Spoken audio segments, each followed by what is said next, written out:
messages in my head. I don't know how to cope with this. I ain't keeping secrets in my head. Or any space you can find. Glad to see that I could help. Make your life a bit easier. But have you ever thought of how I felt? You need to think about your behavior.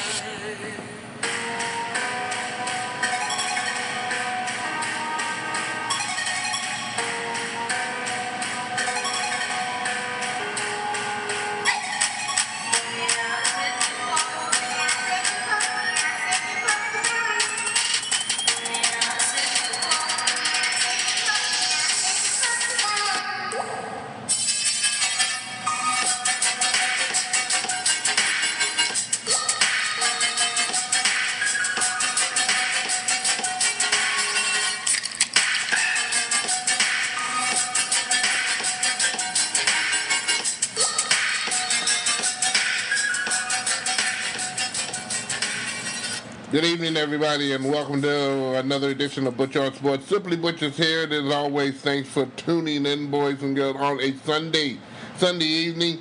Trying to get you some sports news that you can't get enough of, or maybe you can't.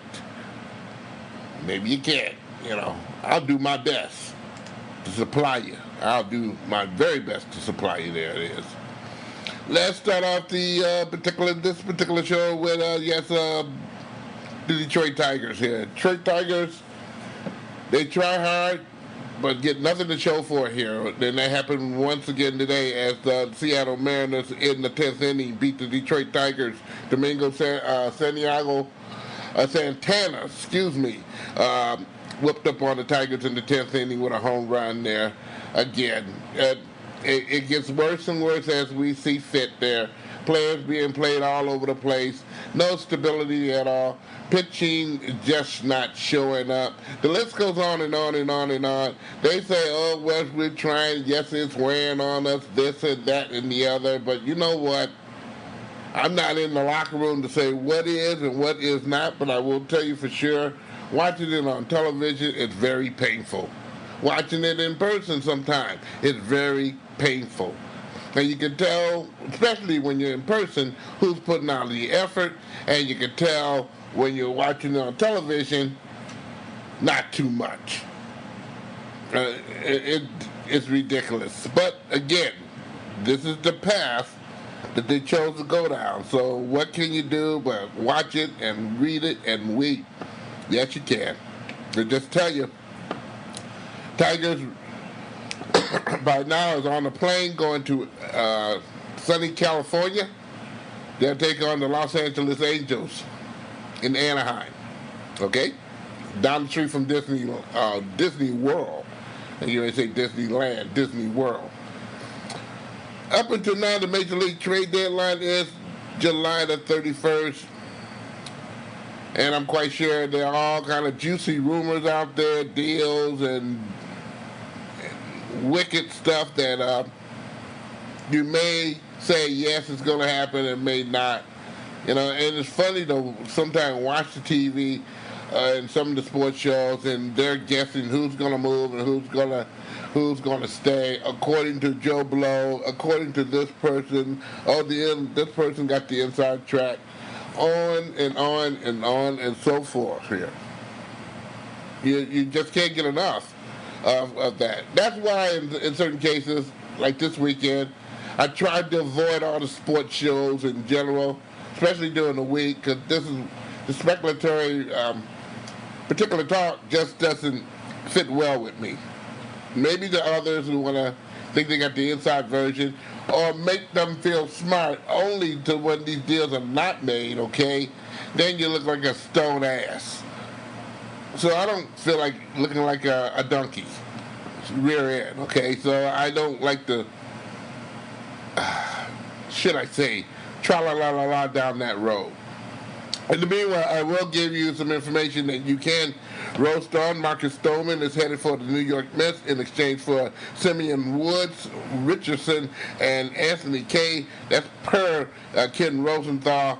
That has been checked out with the New York Mets, and yes, that has happened. And also, the Blue Jays which, by the way, Marcus Stroman came from, are shipping their most productive position player. Infielder Eric Sogard is going to Tampa Bay per Joe Sherman of the New York Post. Again, that has been checked out mainly by the Toronto Blue Jays that I checked out this afternoon, the sources and the checkout measures I have there in their public relations department. And yes, they have stated that Sogard has been let go to the Tampa Bay Rays. That particular trade is a player or players to be named later, and also probably some cash exchange will go in that particular deal. Those are the two right now that are definite trades at this moment that I have here. You might want to go to the Major League Baseball website and look up trades or the transaction portion of that particular website if you want to kind of just be sneaky and just stay up all night and watch some of the stuff here that's going on here. So again, it's not a wicked thing. Just for the next 3 or 4 days up until Wednesday, the deadline of this year. Once the deadline is passed, ain't nobody going nowhere unless they're going to be put on waivers and someone getting picked up there. And again, you try to get the players suited for your team. So if they are in the playoffs or could be in the playoffs, that player that you try to acquire can be eligible for those postseason actions there. Detroit Tigers are expected to be one of the big sellers too, as per rumors. That's why I shut that down to the ground. Shane Green, okay, as one of the people they have mentioned there. Matthew Boyd, who pitched today, pitched pretty doggone well until he was pulled out of the game at the 5 and somewhat innings there, okay? He had 3 walks, 10 strikeout, plus he's 4th in the league in doing that within that reasonable amount of carnage that Detroit Tigers give him. Excuse me, boys and girls. A little cold here, trying to keep from getting sicker. By the way, Nicholas Castellanos did not play today. You might say, uh-oh, something's headed for him. Well, they're taking precautionary. He has a abdominal strain at this present time. And also, again, his name has been racked up for moving out as teams are acquiring them. The last time I was in Detroit was at home, I noticed a total of, I just counted on my fingers, and I didn't have enough fingers. I had to use my toes and other mechanisms to count at least over 47 scouts were in the building on this particular day. And that particular day was last Wednesday. 47 scouts. Some of them sitting 2 scouts apiece. 3 scouts is coming in there. If they're not sitting in the press box, they're sitting in the empty seats, doing their wares and checking out players and whatnot there. Again, those particular players from Detroit Tigers I have mentioned as rumors are going to be moved, but again, those are only rumors. Even John Morosi was in town there. He's with Major League Baseball. Certainly, Castellanos is going to be moved. That is one of the possibilities, or not. Now, he says he wants to stay in Detroit, then he says he wants to be traded. I don't have the official word on that there. Matthew Boyd wants to stay in Detroit, okay? And there may be some give for him not being moved there. Shane Green also wants to stay in Detroit. He does not want to move, okay? But Castellanos, his language, verbal and otherwise, says that he want to hurry up and get out of town by sundown. And, you know, what can you say here? This is his speech. But again, we'll keep you abreast. I know we're on Wednesday, that particular night of the end of all this goodies there. We're on that Wednesday night, so again, we'll have a recap of who and who not got moved around there. Who and who not got moved around. That was a good one.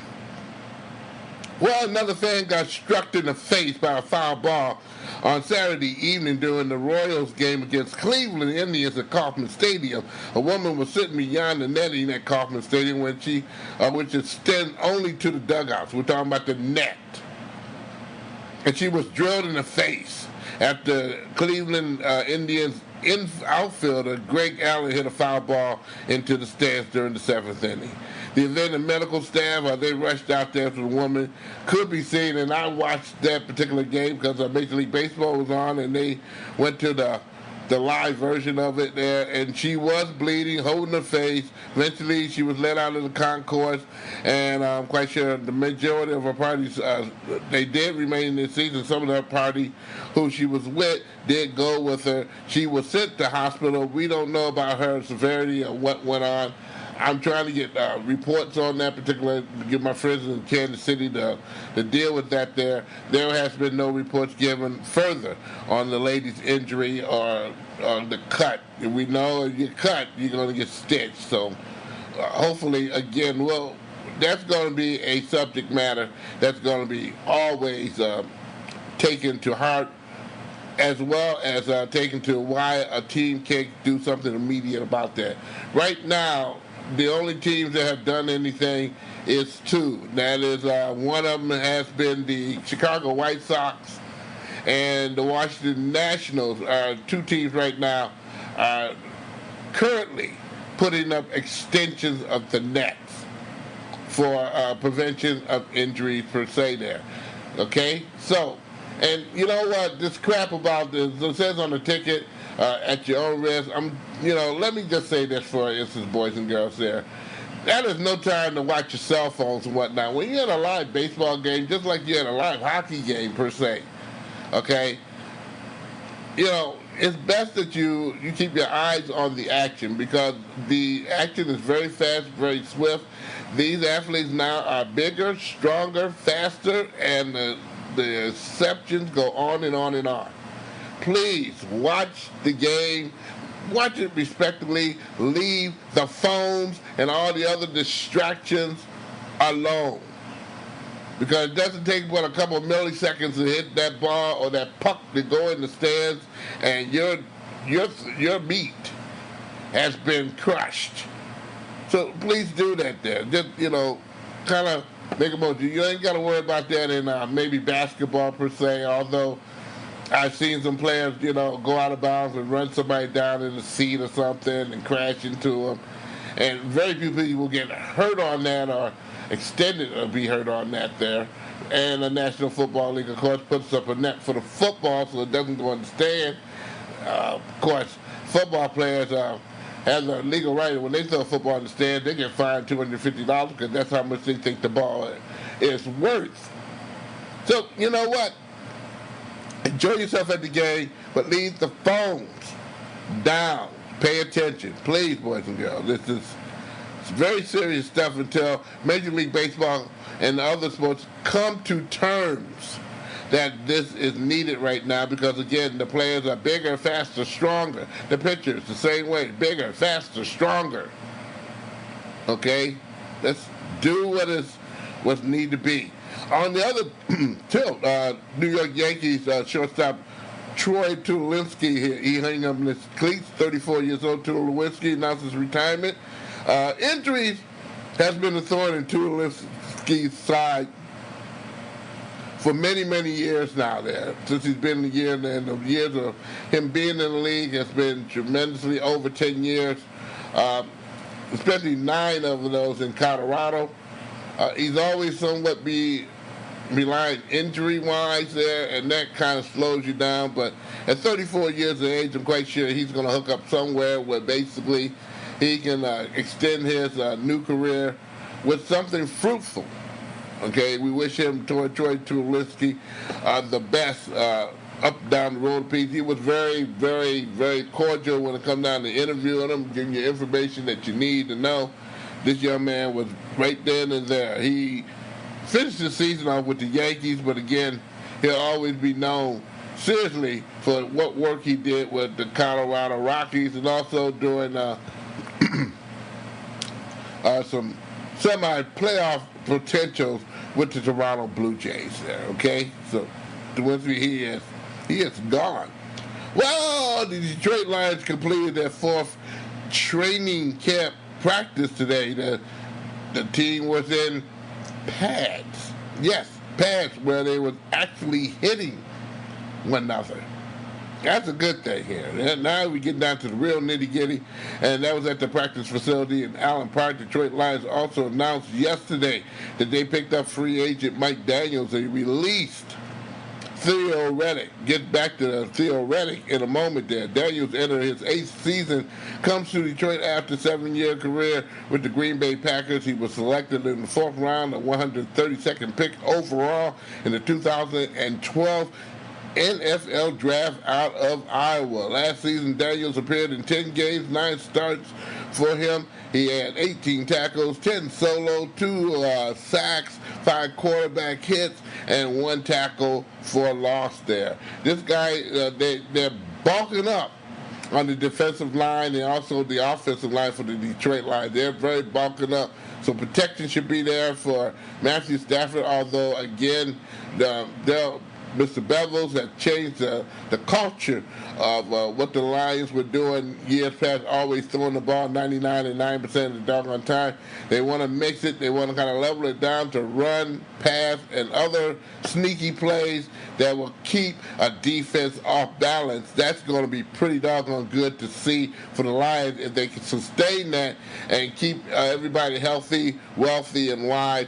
And Stafford last year, running around with a bad back and an injured back there. Again, it gives to me that, no one doubts his courage and courageousness on the football field there, but you know what? Your franchise quarterback, who once upon a time was the highest paid quarterback in the NFL, you just can't do him that way and expect to get the best out of him there. And I think the Lions have learned that very quickly there. The NBA and the Detroit Pistons have settled a lawsuit with the family of the G League player who died after he collapsed during a game last year. Zeke Upshaw is the young man's name. He played for the Grand Rapids Drive of the G League, affiliate of the Detroit Pistons. He died 2 days later after he was stricken. The lawsuit filed by Upshaw's estate and said the life-saving measures weren't attempted in a timely manner, wasn't taken in a timely manner per se. This is what the family has said, and the representatives of Upshaw's has said there. Robert Hilliard, a lawyer for Upshaw's mother, informed the judge last Wednesday, that the deal has been reached, where basically they went behind closed doors, they made a settlement, and that they don't have to go any further with this particular there. Again, the family's looking for money.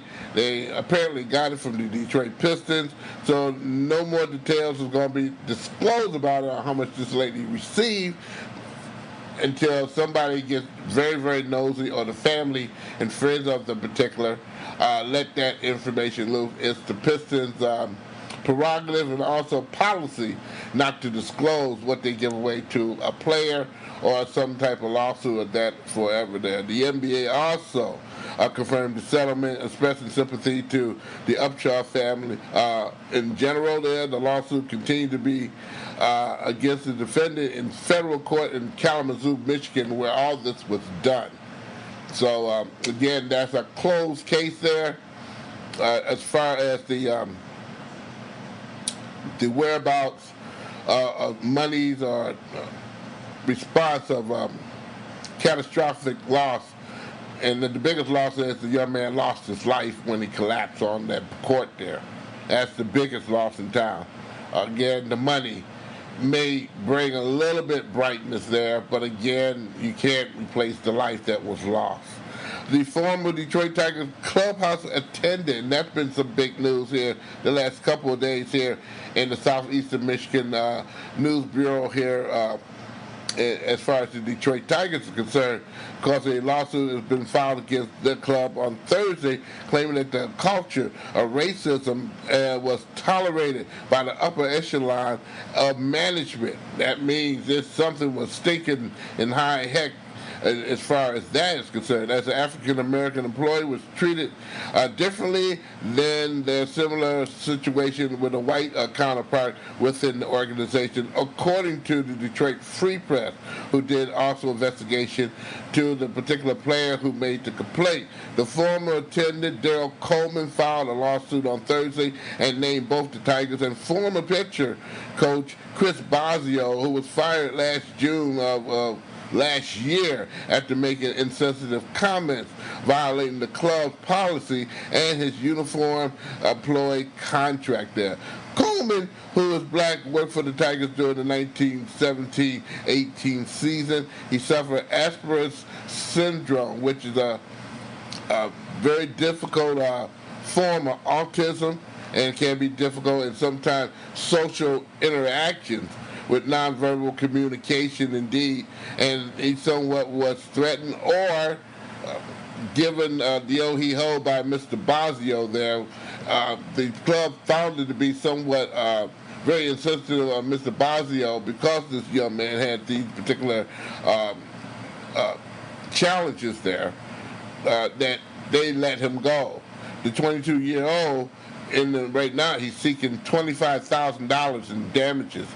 Coleman accusers claimed that in the lawsuit that Bosio called him a monkey and referred to him as boy before and during the 2018 season.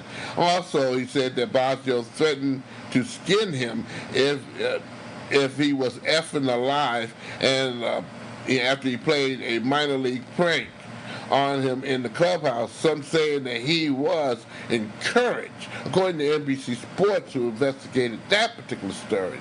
Coleman was also suspended for 2 weeks after leaving the bats in the clubhouse, which the findings was that the young man was very much so distraught because of the over activities of certain members of the clubhouse with the Detroit Tigers. And there were more than one particular individual per se, but they did not name those particulars because they're actually still on the team per se. But the one who was mentioned the most and outstanding, which they had interviews with, that they felt somewhat, the Detroit Tigers felt guilty of those particulars, was Chris Bosio there. He was cracking pranks and alleging that the white attendants received no disciplinary action at all in cracking those pranks. But Coleman, when he cracked the prank on someone there, he received a 2-week suspension there. So that was something that was also gauged in the particular conversation and led Mr. Coleman to file a lawsuit on the Detroit Tigers per se. Now, it's not been the first time the Detroit Tigers have been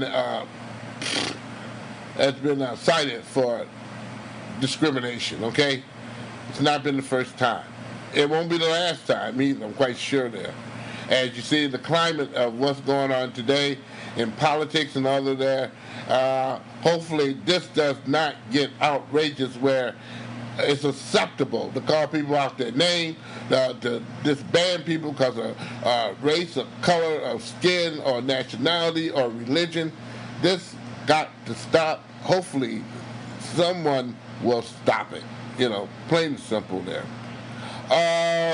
And also in this particular, on June the 25th in 2018, first day back from suspension, the plaintiff said that Coleman was in the hallway outside the coach's office when defendant Bosio and the bullpen catcher John Mario approached him in the hallway. Defendant Bosio and Murray was engaged in conversation when the defendant Bosio saw the plaintiff Coleman as part of a conversation that he said he had, and these was a quote, he was a dead-brain idiot. Like this monkey here referring to the plaintiff Coleman. So that what started that ball to roll in there. Those comments were confirmed by other people who did overhear it there. Again, they're keeping their name under anonymity because of the sensitivity of this particular comment and complaint that is made on the Detroit Tigers there. Also, defendant Basile asked him, "What did you say?" Defendant Basile retorted, "I called you a monkey. So what?" Okay? That was said in particular too. This particular conversation went on and on and on and on. But again, this is unacceptable of any professional, whole or in part, that all this take place there. So again, we'll keep you abreast of the Coleman situation. Of course, Coleman's no longer with the club. Basile, he's no longer with the club. He was fired 4 days later after that particular incident in June of last year. So we'll keep moving on here on Butch On Sports here. Hopefully that gets resolved sooner than later. Hopefully it doesn't happen again for a club or a baseball recognition of such as Detroit Tigers, who's been around for over 100 years. Get it stopped there, okay? Stephen A. Smith, well-known at times cover boxing there. You know Stephen A. Smith. He's a ESPN employee there. Also, he writes stories for the Post, the Washington Post, indeed, the Philadelphia Inquirer, just to name a few. One of the best writers I know, plain and simple. But, you know, sometimes in the shows, there's another show that I have to ignore because there's so much opinions being laid on there. Yeah, but again, fans probably don't know what happened to him. Well, every now and then he goes and works out, and particularly this particular workout, he kind of jammed himself in the shoulder, which apparently looked like a rotator cuff injury. So he's going to take a minor surgery, which is going to sew up some tissues and some muscles and get them back together. And how long he's going to be off of work from ESPN, I have no idea. ESPN right now has no idea, and Smith has no idea, but he's going to be gone for a while, not doing that. He did call into his own radio show that, you know, to tell people what happened. Of course, Dan Gresham was doing the particular show. This was this past Friday on the show that Stephen A. Smith called his own show, but he has not been on the other mainstay show that he's on ESPN, that he's on at 10 o'clock in the morning, per se. He's not been on there for a while. So again, with Stephen A. Smith, the best of luck in getting himself together there. Plain and simple. TNT, that's the television station. They've been in the news a lot there with the with the AEW. It's going to go in full court press on October the 2nd. We're talking about wrestling in general, to see all those great new wrestlers and some of the old wrestlers that you don't get to see in the WWE anymore there.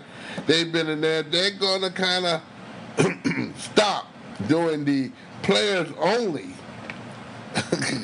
thing on TNT. They're going to stop it, period. They're no longer going to do the players only particular shows on TNT anymore. Although the players only is going to be probably on the NBA television network there. They're going to continue to do that on particular nights, but it won't be dealt with or carried over to TNT anymore, which was doing it this year. The year before, they was only doing it on the NBA network, the players only. That when the players with no broadcasting experience at all there. And Ray Anthony did, to me, a very acceptable job as a commentator with the players only particular situation. Kevin McHale was another one. Isaiah Thomas was another one. Excuse me. Boy, this cold is kicking. But again, these particular players and some of them coaches doing the TNT or the, I'd say, NBA network, which was started of the players only thing. They would do it once a week on a Tuesday evening and expanded to the TNT ranks on a Monday night and also on a Tuesday night at some points in time during last season. But again, TNT said they'll no longer be doing players-only NBA broadcasts on their side of the fence. They'll still be doing some player-only contests, but as far as concerned, it'll be only limited to the NBA television network for the 2019-20 season only. I did not say anything last Monday or last Wednesday when we was on the show, but I want to congratulate Miguel Cabrera, who hosted his 11th annual Keeping the Kids in the Game event that was presented by Delta Airlines and many contributors and whatnot. Monday, this is where he opens up the Comerica Park. It's opened up for kids to run on the field, have fun, do all kind of games. Many of the players, they hang out and they stay there and play games with the kids. These are kids that don't get to, in many occasions, come down to Comerica Park to even see a game. There are some kids who may be hospitalized or just can't afford it. And for 11 years, he's made it able and the ability for kids who, somewhat are struck by maybe financial situations in their family to come down to Comerica Park for that one day and have a humongous great time. They're all sent out there with great goodie baskets. And these goodie baskets, by the way, they include video games, they include with school supplies, they're included in some other trinkets that are digitally experts, such as watches, key rings, anything to do with the educational value, being able to get up. So one year they gave away all the kids Nike, Reeboks, and also Adidas included, were all there to make sure these kids were outfitted with at least 2 pairs of shoes and socks to go with them. And that's a magnificent thing for any player to spend the time and get those sponsors on in there and have a great meal and spend time at least saying that, boy, look what I accomplished today. And the kids saying to themselves there, they can reflect on the day because they all get pictures taken of them with those particular players, and they all make sure that those pictures are taken, get to that particular address of the child or the kids who participated in there. And we're talking about over 300 kids, and every year it expands. And talking to Miguel this past Wednesday, he said, I would like to see the day where we can at least expand this doggone thing to about 4,000 or 5,000 kids being in the stands. And certain places have these entities there, so they can just sit down and have a great time. And they can say, at least in the summer, they have one great day of seeing a famous notable in there and having a great time. This is something that I congratulate them. Also, some of these proceeds and some of the kids that were down there come from the University of Michigan C.S. Mott's Children's Hospital, Detroit Tigers Foundation, the Illich Foundation, Miguel Cabrera Foundation, Cherbourg State, and also the Detroit Public School System. All of these particular entities, they played a huge role. This thing is sold out every single year. Again, Miguel Cabrera wants to see this thing get a lot bigger for children because he says he knows there are kids out there who will never maybe walk in the Comerica Park until they maybe get older or have the financial funds to deal with that. They would like to see the kids at a young age because it can usually have a great expense on a child's livelihood of making that particular child feel very good indeed inside. No one wants to be without. No one. And that's something that really we can swing our teeth on. I am losing my voice while I do this show. And hopefully I can get through it. But again, things could be worse. I am done. I think I've got a whole lot of information in today. Again, the Tigers lose 3-2. They swept by the Seattle Mariners. Too bad. Lions in camp. They're off tomorrow, boys and girls. On Monday, they don't no camp tomorrow, but Tuesday they'll be back at it. Yours truly will try to get out there on Tuesday, Wednesday, and Thursday and get you some great interviews, at least for the Wednesday show, upcoming here for the further, if you want to listen to it there. I'm done. Butch On Sports is the way you can get the podcast here, boys and girls. You can also, SIMPLYBUTCH.podomatic.com. Yes, you can also go to Facebook, like I said just a few minutes ago, Butch On Sports. You can also go Butch On Sports on podomatic.com site and also type in those particular letters that I just gave you, SIMPLYBUTCHTOO.podomatic.com, and you can also get it on your front face of your computer. That top line, just type all of that and they'll just, boom, go to the website. And again, if you didn't hear about it, the game is going to be switched over to ESPN 1400.